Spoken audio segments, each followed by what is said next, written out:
Tingnan nyo na makala mo siya may app. Pinagdidikitan niya na ng sticker niya. Una, titingin-tingin lang. Pinakita ko lang sa kanya, titingin-tingin. Ayan na, oh. Oh. Para makarating Ayan. ng Thailand din. May tanda na yung maleta ko. Diba?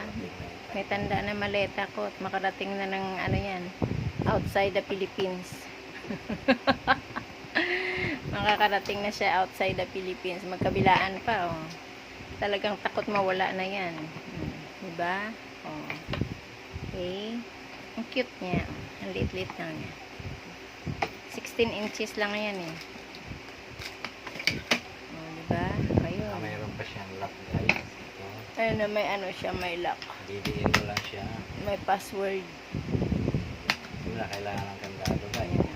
Hindi niya lang Tapos ma-straight set mo na lang yung yan. number para hindi siya mabuksan. So, pagtanggal niyan, gagalan mo lang. Tanggal na siya. Diba? Nag-model siya. Akala mo siya alis. So, pindutan. Ayan, baba siya. Saka yung gulong, may guma siya, extra. Nilagyan ko na siya ng guma kanina para hindi siya maingay. Ayan. Okay, bye-bye. See you next year. Collab tayo, Thailand girls. See you in the Thailand. Idol Thailand girls. Meet Ripuya vloggers. Yo, peace out.